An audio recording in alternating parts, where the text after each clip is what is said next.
Okay, so now you've made some hypothesis, you made some claims of where you think this liquid might have gone. I poured it over Mr. Intorcia's head and there was no water coming out of it. So obviously the liquid disappeared or the water disappeared. So where did it go? So let's do some experiments to see if we can figure out where it went. The only rule is that you can't look inside the cup. We don't want you to look inside.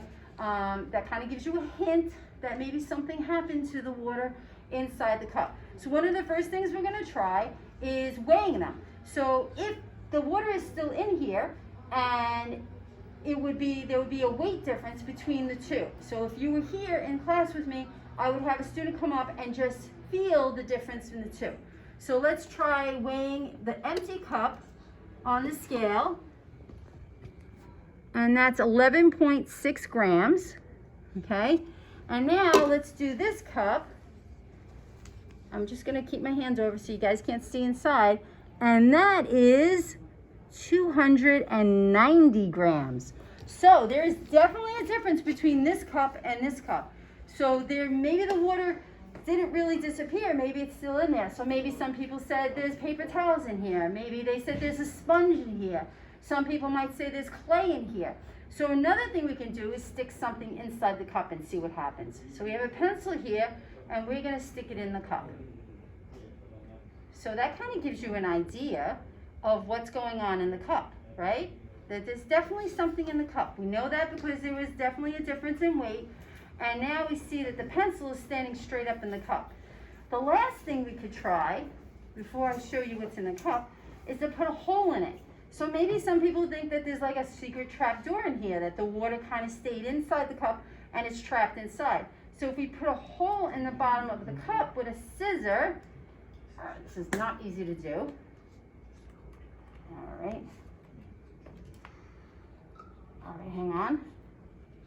We do that, and we have a hole in the bottom. Did the water come out? No, it didn't, right? So maybe there is something in the cup. Whoops. Now you saw something fall out of the cup. And look, we can even stick the pencil straight through and no water is going to come out of the cup. It's pretty cool, right? So what is in the cup?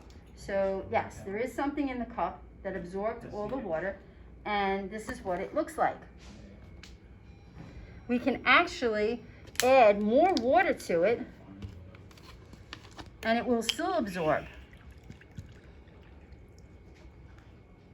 And this super absorbent polymer is what we also find in diapers. So this is a clean diaper, okay? And what happens is inside the diaper there's tiny little polymers that are actually super absorbent, and they absorb all the water, and it just fills up and it keeps the baby's bottom dry when they have their little bathroom trips.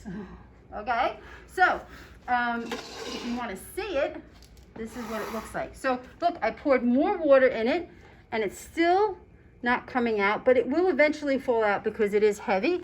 And just so you, oops, I don't want the guinea pigs to eat that. That would not be good. And this is what it looks like. So it's like moist, it's cool to the touch. Mr. King, you can come over here and play with it a little bit. Like fake snow. It's like fake snow. Yeah, it's almost like snow, but this is the inside of a baby's diaper. So if you want, you can play this trick at home with any of your family members, and we can make the liquid disappear. So if any of you got this right, that's awesome. I don't think we've ever had a student guess that it was baby diapers, but hopefully you had fun watching the videos. And when I see you in class, we can talk about this a little bit more, or we're going to do some other fun stuff too. Stay safe. Can't wait to see you. Thank you.